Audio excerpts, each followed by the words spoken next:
네, 오늘 정치권 이슈들은 조청래 전 여의도연구원 부원장, 윤재관 더불어민주당 정책위 부의장과 자세하게 짚어보겠습니다. 어서 오십시오. 안녕하십니까. 네, 먼저 광복절 특사 얘기부터 해보겠습니다. 정부가 광복절을 하루 앞두고 특별 사면 명단을 발표했습니다. 경제 살리기에 방점이 찍히면서 재계 인사들이 대거 사면 복권됐고, 정치권에선 김태우 전 서울 강서구청장, 조광안 전 경기 남양주시장 등이 이름을 올렸습니다. 먼저 이번 사면 대상과 범위에 대해서 어떻게 보시는지 원장님께 여쭙겠습니다. 이게 이제 요번에 세 번째 아닙니까? 올해 신년 특사가 있었고 네. 작년에 광복절 특사가 있었습니다. 근데 이제 그 세 번의 맥락이 다 흐름은 비슷하다. 경제와 민생에 방점이 찍혔다고 보여지고요. 이번에 2,176명을 특별 사면했던데 뭐 중소기업인 소상공인 해서 서민생계형들 들어갔고, 그다음에 특별배려 수용자, 그다음 경제인, 정치인, 기업 임직원. 근데 사실 정치인은 4명밖에 안 들어갔어요. 네. 그래서 경제를 중심에 놓고 고민했다고 볼 수 있고요. 코로나 팬데믹 당시에 방역 수칙을 어겨서 처벌받은 소상공인들이 들어가 있지 않습니까? 결국 이제 민생 중심으로 갔다고 우리가 평가할 수 있습니다. 있고 그 외에 지금 무슨 운전면허라든가 뭐 생계행업, 여객 화물운송법 위반 뭐 이런 등등의 행정 제재를 받은 인원들 81만 2천여 명 들어갔습니다. 그러니까 초기에 말씀드렸지만 결국 경제와 민생에 방점을 두고 앞으로 경제 활성화에 매진하겠다는 대통령의 뜻을 반영한 것으로 이해하고 있습니다. 네, 부의장님께서는 어떻게 보십니까? 반헌법적 발상에 의한 이 특사다라는 얘기를 드리지 않을 수 없습니다. 앞으로 더 얘기가 나오겠습니다만 김태우 전 구청장과 관련돼서 네. 정치권이 계속 뜨겁습니다만은 불과 3개월 전에 대법원에 확정 판결이 났거든요. 그것을 지금 행정부에서 대통령께 사면권을 행사한다. 이건 상권 분립을 완전히 무력화시키는 것이자 인정하지 않겠다는 것입니다. 대한민국은 행정부 하나밖에 없다. 아무리 행정부나 사법부나 입법부가 뭘 하든 행정부에서 다 틀어버리겠다. 내가 왕이다. 이 얘기를 계속 하고 싶은 거거든요. 일종의 입법부에서 계속했던 입법 활동에 대해서 거부권을 행사하고 대법원이 판결한 걸 3개월 만에 뒤집고 이렇게 함으로써 대한민국이 상권 분립 국가라고 하는 기본 체계를 완전히 무너뜨리는 그러한 마지막 점을 찍었다. 저는 이렇게 봅니다.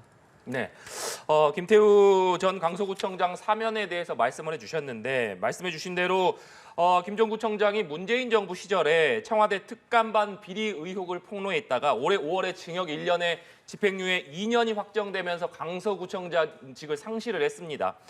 이 때문에 민주당에서는 지금 부의장님께서 말씀해 주신 대로 이것이 사법부에 대한 정면 도전이다 이렇게 비판을 하고 있습니다만 국민의힘에서는 김 전 구청장이 공익 제보자였다 이런 점을 강조하고 있는 모습입니다. 원장님께서는 어떻게 보십니까? 말씀하신 대로죠. 특감반 비리를 폭로한 부분 때문에 공직선거법 위반 뭐 이런 게 됐는데 뭐 다툼의 여지는 있지만 공익 제보자로서의 지위를 갖고 있는 것도 사실이지 않습니까? 그러니까 제가 볼 때는 이분이 특별 사면의 대상이 안 될 이유가 없다 이렇게 보는 것이고요. 뭐 사면권 남용 뭐 이런 말을 쓰는데요. 대통령의 사면권은 헌법에 보장된 권한이고 권리입니다. 그러니까 이 부분에 대해서 뭐 호도를 하고 침해하는 발언을 하는 것은 뭐 얼마 1년 전까지 집권 여당이었던 민주당이 할 일은 아니라고 봅니다. 이제 이분의 정치적 행보가 어떻게 되든지 간에 사면 자체에 대한 것은 충분히 의미가 있는 내용을 담고 있다 이렇게 보고 있습니다. 네, 부의장님이 지금 얘기하신 그러니까 김태우 전 구청장이 이번에 사면된 것은 대법원의 결정, 그러니까 사법부의 결정을 인정하지 않겠다는 것 아니냐. 이 부분에 대해서는 어떻게 생각하십니까? 사면권이 행사되는 조건이라는 것은 재판이 종결되어야 됩니다. 네. 그러니까 항소를 포기한다든지 한 거죠. 김태우 전 구청장이. 재판이 종결된 사안에 대해서 대통령이 사면권을 행사하는 것이 어떻게 뭐 대부분의 그 판결을 인정하지 않는 것이라고 보는 건지 저는 그 내용을 잘 모르겠습니다. 재판은 종결된 겁니다. 종결된 재판에서 심판이 내려진 대상에 한해서 사면이 가는 거기 때문에 전혀 그런 맥락은 읽을 수 없다. 저는 이렇게 보고 있습니다. 네, 알겠습니다. 이렇게 김태우 전 구청장이 사면 복권되면서 김 전 청장의 앞으로의 정치적인 행보에도 관심이 쏠리고 있습니다. 그 이유는 물론 오는 10월에 강서구청장 보궐선거가 예정돼 있기 때문인데 당초에 국민의힘에서는 김태우 전 구청장이 중간에 그만두게 되면서 열리는 보궐선거이기 때문에 이번 선거에 후보를 내지 않겠다 이런 무공천 입장이었습니다만 분위기가 좀 바뀌는 것 같습니다. 국민의힘 후보를 내야 된다. 아예 김태우 전 구청장을 후보로 내야 된다. 이런 목소리도 나오고 있는데 이 부분에 대해서는 어떻게 생각하시는지 원장님? 보궐선거를 유발하는 기책사유가 있으면 당에서 공천하지 네. 않는다는 원칙을 국민의힘에서 정했고요. 지난번에 창녕군수 선거에서 창녕군수가 유명을 달리하는 바람에 그 기책사유로 선거가 이루어졌기 때문에 무공천을 했습니다. 그래서 같은 맥락에서 지금 국민의힘에서 그 원칙을 주장하는 분들이 많이 계시고요. 다만 이제 김태우 지금 전 구청장은 아까 말씀드린 것처럼 청와대 특감반의 비리를 공익 제보한 형식으로 했기 때문에 이분의 케이스는 좀 남다르다, 특별하다라고 보는 분들이 계신 것 같아요. 그래서 이제 이게 시간이 한 달 정도 갑론을박이 있을 것 같은데 저 개인의 생각은 그렇습니다. 자신이 구청장 선거에서 선출되었다가 그리고 법원의 판단을 받아서 직을 잃은 당의 선거구에 다시 그분을 공천하는 것은 조금 신중해야 된다. 네. 예, 이게 정치적 유불리를 따질 문제. 이게 어려운 시기에는 정치적 유불리보다는 원칙에 충실한 게 어떤가 하는 생각을 갖고 있습니다. 네, 원칙에 충실해야 된다. 일각에서는 김태우 전 구청장이 무소속으로 출마해서 당선된 뒤에 당에 복귀하는 것이 어떠냐 이런 목소리도 있던데 이런 부분은 어떻게 그거는 생각하십니까? 뭐 그분의 선택지니까 네. 저희가 얘기할 것은 아니고요. 뭐 그를 이미 충분히 전국적으로 유명한 인물이 되셨기 때문에 그럴 가능성도 얼마든지 있다고 봅니다. 그러나 뭐 그 내용까지 당이 관여할 것은 아니고 그것은 그분의 정치적 선택이다 이렇게 보고 있습니다. 네, 부의장님. 만약 공천을 하게 되면 한마디로 하면 막장 공천이 되는 거죠. 네, 김태우 전 구청장이 원인 제공자인데 3개월 지나서 다시 공천을 또 한다. 이 정도 되면 진짜 막장인 거죠.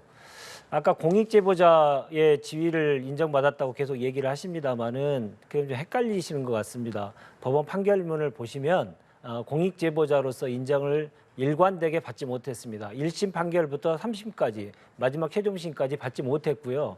지금 공익제보자로 잠깐 인정받았다 때는 언제였냐면 국민권익위원회 당시 재판으로 넘어가기 전 이전 당시에 공익제보자로서 약간의 인정을 받았던 것이지 기소돼서 재판 이후에부터는 공익제보자로서 한 번도 법원이 인정한 적이 없습니다. 왜 그러냐면 부당한 목적으로 신고를 한 경우라고 본 것입니다. 본인에 대한 징계가 두려울 것 같으니 그것을 피하기 위한 의도로 보인다라고 하는 것이 법원에서 일관되고 명시적으로 판결을 한 것입니다. 그런데 그것에 대해서는 아무 얘기도 하지 않는 것이죠. 지금 이제 부원장님께서도 공익제보자 얘기를 하시는데 다시 한번 찾아보시고요. 판결문 한번 읽어보십시오. 읽어보시고 나서 그런 얘기를 좀 하셨으면 좋겠다는 정치적 생각입니다. 다툼의 여지가 있다고 얘기했지 인정됐다고 정치적인 얘기하진 다툼은 않았습니다. 있지만 재판의 결과, 판결문의 결과에는 분명하게 나와 있지 않습니까? 제가 법원에서 인정됐다고 얘기한 적은 없습니다. 정치적으로 이해할 때 공익제보자로서의 다툼의 여지가 있다고 얘기한 그러니까 정치적인 논쟁이 있을 수 있습니다만 그런 사법적인 절차를 거쳐서 그것이 확정이 됐지 않습니까? 그러면 사면이 되는 그 부분에 사법적인 내용에 대해 사법적인 판결에 대해서 존중하는 것이 당연히 대한민국 아니 헌법 그러면 질서를 문재인 존중하는 대통령 사람이 때는 해야 될 사면권 태도 행사 안 아닙니까? 하셨습니까? 문재인 대통령 때는 사면권 행사 안 하셨어요? 제가 그렇게 말씀드린 말씀하시면 거는 안 되죠. 그 얘기가 아니고요. 본질을 호도하지 마시고요. 사면권을 행사함에 있어서도 금도가 있어야 된다는 겁니다. 그러니까 지금 그 문제가 금도는 누가 뿐만 만듭니까? 아니고 공익 제보자에 관련된 얘기를 팩트가 틀린 얘기를 하신 것 같아서 제가 말씀드린 것입니다. 헌법적 권한을 민주당이 그러면 그 금도를 정합니까?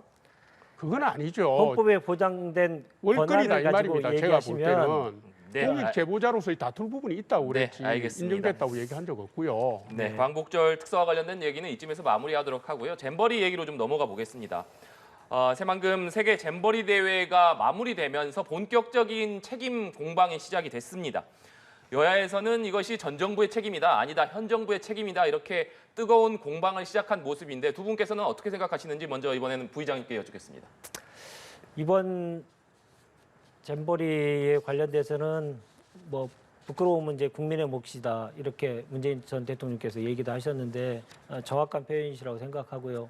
그동안 우리 대한민국이 어떠한 난관에도 불구하고 그 난관을 뚫고 위기가 찾아오더라도 그 위기를 극복해내고 위기를 오히려 더 기회로 만들어내는 그런 국격을 계속 상승시키는 네. 그런 역사였다면 이번에는 그동안 있어왔던 여러 가지 국제대회를 성공적으로 치러왔던 그 역사가 한 점의 오점이 분명하게 남아버린 그런 안타까운 상황이 됐습니다.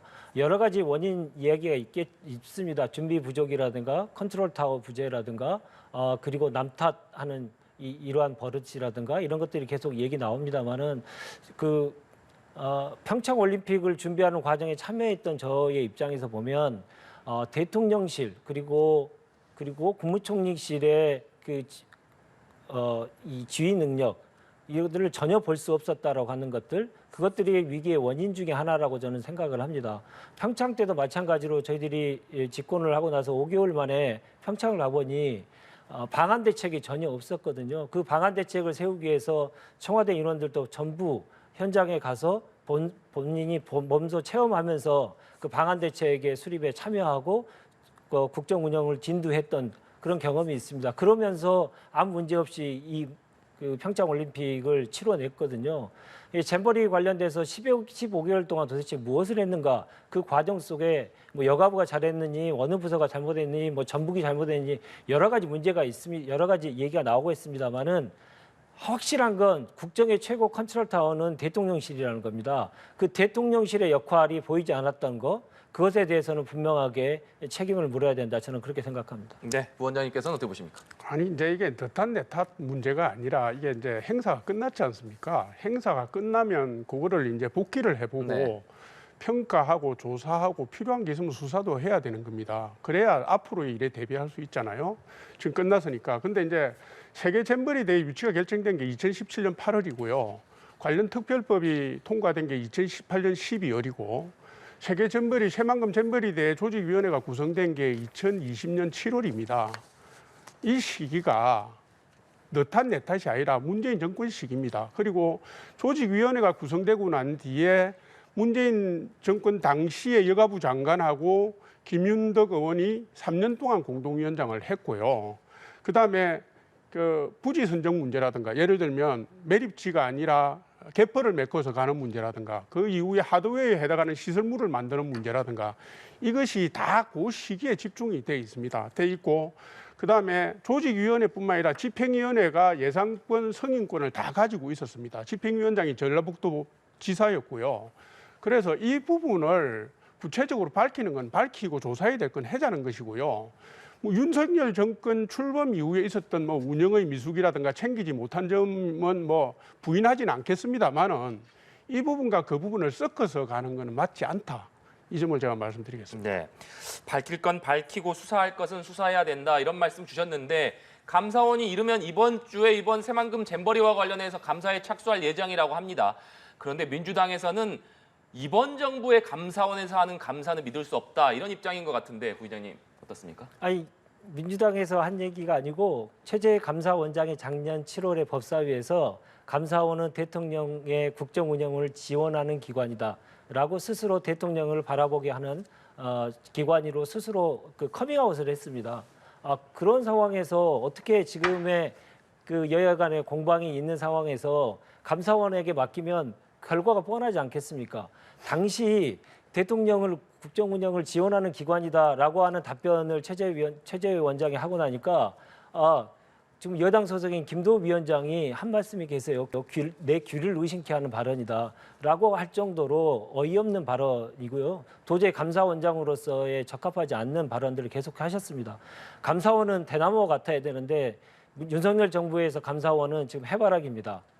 권력만 쳐다보고 있는 정권이 기관이기 때문에 거기서 한 결과를 어느 국민이 제대로 객관성이 있다 인정할 수 있겠습니까? 그래서 이것은 감사원이라고 하는 감사, 독립된 공간에서 자기네들 마음대로 하는 감사 이렇게 하지 말고요. 국정조사라고 하는 국회에서 오픈되어 있는 공간에서 국정조사를 통해서 시시비비를 가리는 것이 훨씬 옳은 길이다. 저는 그렇게 생각합니다. 네.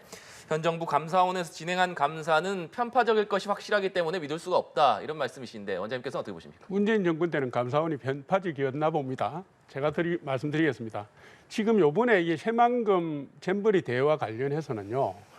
조직위원회 인원만 155명입니다. 그런데 이게 조직위원회, 집행위원회, 그다음에 행안부, 여가부, 문화체육부, 전라북도까지 감사를 다 해야 됩니다. 그 안에는 부안군도 들어갈 수 있고요. 그러면 이게 감사 대상이 수백 명인데 그거를 지금 대한민국에서 감사를 할 수 있는 조직이 어디가 있습니까? 저는 민주당이 무슨 얘기를 하는지는 모르겠고요. 그다음에 감사원은 대통령 소속 기구로 돼 있는 거는 맞습니다만은 직무와 권한이 헌법상으로 분리되어 있고 대통령도 감사원의 감사권을 지휘할 수가 없게 되어 있습니다.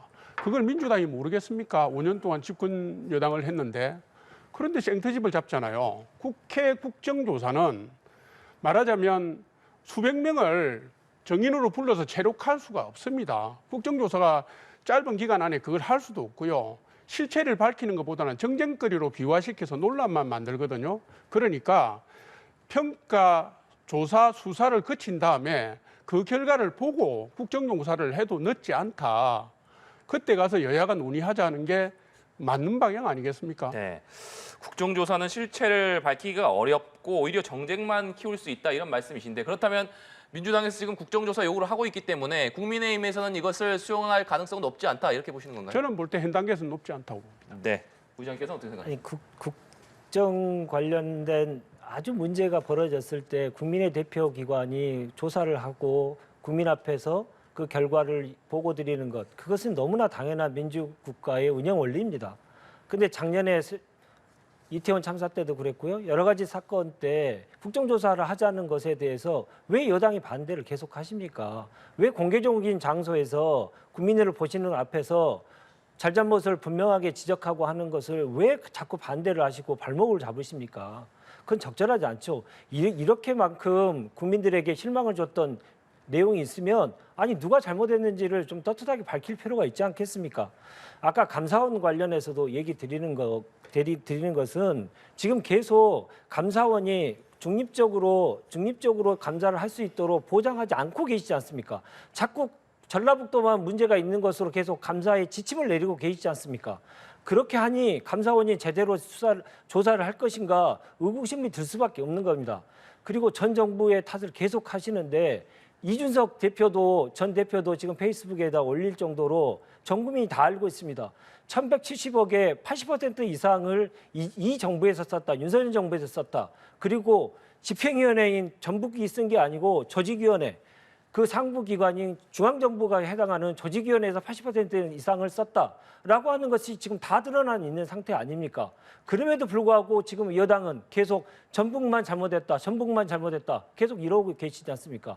전북의 부지를 잘못됐다고 선정하셨다고 그런 얘기도 많이 하시는데 정말 그분에게 되묻고 싶어요. 알고 계시는지. 부지 선정은 2015년 7월 박근혜 정부 시절에 했습니다. 새만금으로 결정한 건 박근혜 정부 때 결정한 것입니다. 그럼에도 불구하고 그러한 내용들마저도 다 문재인 정부 탓을 계속하고 있으니 지금의 이 감사원의 상황에서 감사가 제대로 될 것이냐 그런 문제 제기는 너무나 타당한 것이라고 저는 생각합니다. 아니, 저도 말씀 좀 드려도 됩니까? 네네. 부지 선정 문제는 새만금으로 한 거는 박근혜 정부 때가 맞습니다. 그런데 기존 매립지가 아니라 갯벌로 하자고 한 거는 2018년 12월 특별법에 명시가 됐기 때문에 그렇게 들어갔고요. 제가 드릴 말씀은 이겁니다. 조직위원회, 새만금 잼버리 조직위원회 정관에 예산과 사업 계획은 집행위원회에서 주관한다고 되어 있고요. 실제로 시설과 운영 전반에 대한 실질 권한이 집행위원회에 있었고 잼버리 시설 현장에 있었던 화장실, 샤워장 다 관리 감독했던 공무원들이 전북 공무원들입니다. 뭐가 안 맞다는 건지 저는 잘 모르겠고요. 그리고 지금 국정조사를 하자마자 하지 말자는 얘기가 아니지 않습니까? 실체적 조사를 제대로 할 수 있는 기관에서 하자는 뜻이고 예전에 민주당은 그런 표현 많이 쓰시대요. 국정조사 하자 그러면 검찰의 수사 중이라서 안 된다. 이거 같이 논의해보자 그러면 수사 끝나고 난 뒤 얘기하겠다. 그 민주당이 주로 쓰는 특기 아닙니까? 그렇게 말씀하시면 안 되죠. 네, 오늘은 김관영 전북 제가 네. 한 말씀 더 드리고 싶습니다만은 네. 여야간에 여러 가지 논쟁을 좀 하고 있습니다만은 딱 한 가지만 말씀드리는데요. 이 논쟁 그 자체가 대한민국의 국격이 지금 추락하고 있다는 것을 아셔야 됩니다. 15개월 넘는 기간 동안에 준비 부족한 것을 분명하게 인정하고 그 인정 속에서 평가를 한다면 모르겠습니다만 인정도 하지 않고 무조건 남탓부터 먼저 하기 시작하는 이러한 국정 운영 방식은 분명히 문제가 있고 그것에 대해서 국민들께서 지적하고 계신 거다라는 얘기만 드리고 싶습니다. 정부 출범 1년 3개월입니다. 자꾸 원래 잼버리로 계산하면 1년 2개월이 되고요. 네. 1년 2개월 만에 행사를 치를 수 없습니다. 네. 아시잖아요. 김관영 전북지사 얘기도 좀 해보겠습니다. 김관영 전북지사가 오늘 기자회견을 갖기도 했는데 국민의힘에서는 16일에 예정된 행안위 전체 회의에 김관영 지사를 부르자 이런 입장입니다. 잼버리 관련 수의 계약 등의 문제를 확인하기 위해서 필요하다 이런 입장인 것 같은데 이 부분은 어떻게 보십니까, 부의장님? 그러니까 앞뒤가 틀린 말이죠. 그러니까 조직위원장으로서 그 역할을 했기 때문에 부르는 게 맞죠. 그러나 그 부르는 목적이 다른 여가부장과 여가부라든가 행안부라든가 문체부라든가 그리고 지원위원회 특별위원장, 지원회 위원장을 했던 국무총리라든가 그 역할들을 잘 했는지에 대한 논의는 차치하고 전라북도부터 먼저 불러가지고 하자라는 얘기로 계속 가고 있으니 앞뒤가 안 맞는 얘기를 계속 하고 있는 겁니다. 사리 분별을 좀 갖추셨으면 좋겠다는 생각이고요. 여러 가지 위원회가 법적 기구로 해서 조직위원회도 확대 개편됐고 그리고 지원위원회도 국무총리가 맡은 지원위원회도 구성하고 이런 과정들을 15개월 동안 계속하면서 도대체 무엇을 했길래 이렇게 대회를 망쳤는지 조사해봐야겠죠. 그러나 그 앞뒤 맞지 않고 무조건 전북만 계속 몰아치게 하면서 이렇게 하는 방식이 옳은 것이냐 절대 국민들로부터 납득이 되지 않을 것입니다. 국무총리가 지원위원회 위원장을 맡아놓고 회의를 몇 번 했는지 아십니까? 딱 2번 했습니다. 그래놓고 대회가 아무 문제 없이 문제 없이 이루어질 것이라고 호언장담했는데요. 그게 지금 허언이 돼버렸지 않습니까? 전 세계 국제적 망신이 됐지 않습니까? 그러면 책임질 수 있는 마음에라도 한마디라도 하셨어야죠. 왜 전라북도만 계속 책임을 모십니까? 옳지 않습니다. 우리 부의장님은 뭐를 방어하고 싶으신 겁니까? 도대체가. 지금 있잖아요. 2018년 12월에 통과된 새만금 잼버리 특별법상으로요. 별도 법인 성격의 조직위원회가 이것을 다 주관하게 되어 있습니다. 그리고 그 법의 규정에 근거해서 정부가 지원 조직을 만들게 되어 있고요. 그 조직위원회 정관에 아까 말씀드렸다시피 집행위원회와 집행위원장이 예산이나 사업성인권을 다 가지고 있습니다. 그리고 예산 총 1,171억 원 중에서 조직위원회가 쓴 것이 870억, 그다음에 네. 전북도가 쓴 게 265억이고 부안군이 쓴 게 36억 원입니다. 네, 맞습니다. 그런데 네. 조직위원회하고 전라북도부터 부르는 게 맞지 않습니까? 아니 어디가 안 맞습니까? 조직위원회 구성이 어떻게 돼 있습니까? 조직위원회 155명 중에 여기서 50%가 전라북도 공무원입니다.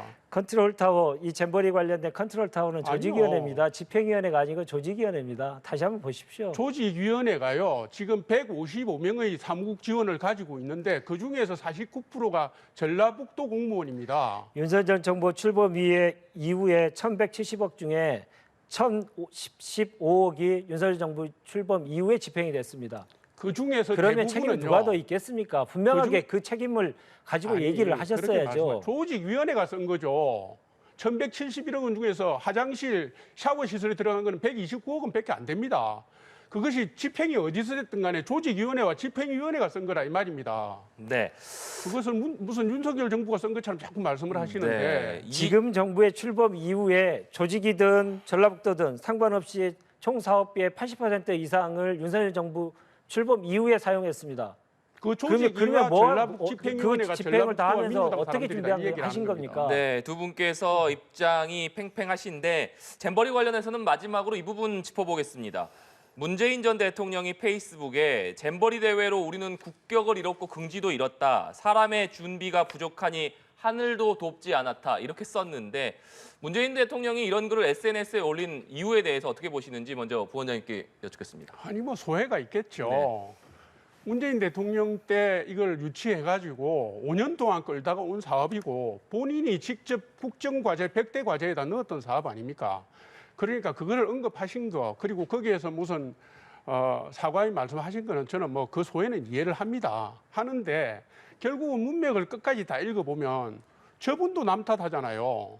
자신의 책임을 탓하기 전에 남 탓하고 결국 정치적 논쟁에 끌려 들어가는 모양새가 됐는데 제가 볼 때는 이 정도 같으면 차라리 침묵하는 게 낫지 않으셨나 이렇게 생각합니다. 네, 부의장님. 침묵이라뇨. 대통령 전직 대통령으로서 유치 당시 대통령으로서 사과와 위로의 말씀을 전하신 거지 않습니까? 그러면 이 정도를 하셨습니까? 현 정부는요? 현 정부는 지금의 이 사태를 불러온 것에 대해서 국민들께 사과하시고 그리고 죄송하다고 얘기하셨습니까? 어느 누구도 얘기하지 않으신지나. 그런데 전직 대통령이지만 그러나 국가 전직 최고 지도자로서의 기본적인 태도 그리고 품격, 품위를 위해 맞는 그러한 언행을 하신 거에 대해서 왜 그렇게 얘기하십니까? 자기를 스스로 되돌아보셨으면 좋겠어요. 이러한 국정 운영을 책임지고 있는 건 지금 윤석열 정부 아닙니까? 여당 아닙니까? 집권 세력이 먼저 이러한 문제에 대해서 결자해진 차원에서라도 그런 문제에 대해서 국민들께 사과를 먼저 하셨어야 되는 겁니다. 근데 대통령실에서 나오는 얘기는 사과 이런 얘기는 하나도 없고 선정부 탓만 계속 하시는 거 아닙니까? 계속 얘기가 그러니 국정 운영이 제대로 될 리가 없다. 이런 말씀을 드리는 것이고요. 네, 알겠습니다. 부끄러움은 국민의 몫이다. 이 부분에 대해서 정말 그 가슴 아프게 생각하시고 좀 뜨겁게 생각하시는 게 가슴 아프게 생각하시고 문재인 그렇게 생각하시는 게 말씀에 맞습니다. 대해서 네, 잼버리 얘기는 얘기하지 이쯤에서 않겠습니다. 마무리하도록 하고 네. 다음 주제로 넘어가 보도록 하겠습니다. 국민의힘이 정진석 의원에게 고 노무현 전 대통령 명예훼손 혐의로 6개월 실형을 선고한 판사의 정치적 성향을 두고 문제 제기를 했습니다.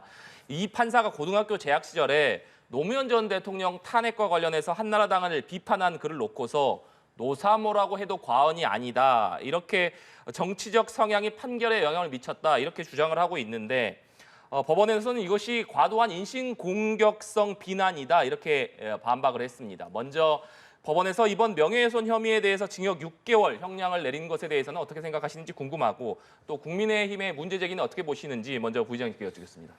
이번 그 판결을 내린 판사와 관련된 그 과거에 썼던 이 글들에 대해서 지금 다시 소환되고 있는 것 같습니다. 근데 그때 그 당시를 보면 2003년, 2004년이에요.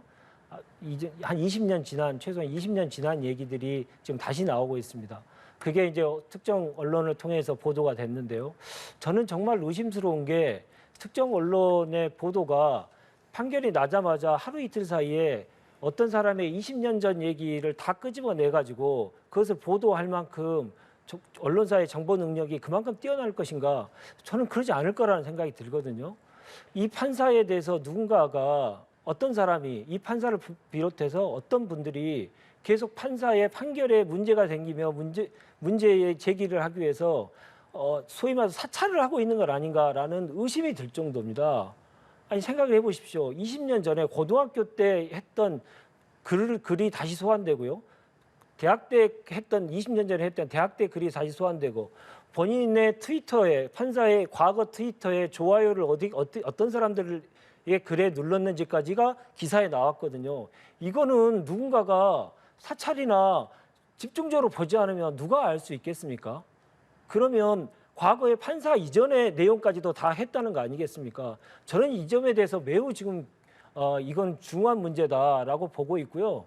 이 판결과 관련돼서 마음에 안 들 수도 있고 여러 가지 그 비판의 소지가 있을 수도 있는데 이렇게 어떤 판사의 사법부의 판결에 부정하기 위해서 판결 이전에 있었던 20, 30년 전까지 다 끄집어내가지고 준비하고 있다가 잘못된 판결이라고 생각하면 이렇게 공격해야 되는 거 이게 대한민국이 정상적으로 운영되는 나라인가 정말 되묻지 않을 수 없다 이렇게 말씀드리고 싶습니다. 네, 원장님. 아니 근데 뭐 완전히 추측성으로만 말씀을 하시는데 근거가 없으면은 과도한 추측은 좀 자제를 하시는 게 좋을 것 같고요. 지금 사자 명예훼손 혐의로 실형을 선고받은 예는 있습니다. 기존에 몇몇 사례들이 있는데 검찰이 500만 원 벌금 500만 원 구형한 것을 징역 6개월 실형을 때리는 경우는 너무 좀 의아하다. 우리가 봐도 의아하고 법조인들도 그렇게 생각하는 모양입니다. 그리고 이제 박병곤 판사가 판시한 내용을 보면 SNS에서 정진석 의원이 올린 글이 거짓으로 보이고 그다음에 퇴임 후에 노무현 대통령 부부가 공적 인물로 볼 수 없기 때문에 공적 관심사에 해당하지 않는다는 판시문을 내놨어요. 이거는 법률적으로 다툴 부분이 있는 부분입니다. 전 대통령이 공적 인물이 아닌 건지 저는 공적 인물로 보이거든요. 그런 게 있고 그다음에 뭐 2003년, 2004년 얘기를 하시는데 지금 누가 이것을 밝혀서 고등학교 때, 대학교 때 내용을 소환했는지는 모르지만 지금 현재 문재인 전 대통령이나 유시민 노무현 재단 이사장 이분들을 팔로우하고 있는 것은 현재의 일이잖아요. 그러면 보통의 경우에는 법원에 법관이 되면 법관이 된 이후에는 정치적으로 오해받을 수 있는 정치적 색깔을 드러내는 일을 보통은 안 합니다. 안 하고 그런 현재 진영으로 드러날 수 있는 정치적 선택도 안 합니다. 이분은 대놓고서 색깔을 드러낸 거거든요. 그것이 지금 사회적 비판의 대상이 된 거고 저는 좀 죄송하지만 이런 분들이 법원에 대한 국민의 신뢰를 깎아먹고 있다. 좀 자중해야 된다 이렇게 봅니다. 네, 알겠습니다. 오늘 두 분 말씀은 여기서 마무리하도록 하겠습니다. 지금까지 조청래 전 여의도연구원 부원장, 윤재관 더불어민주당 정책위 부의장과 얘기 나눠봤습니다. 오늘 말씀 고맙습니다.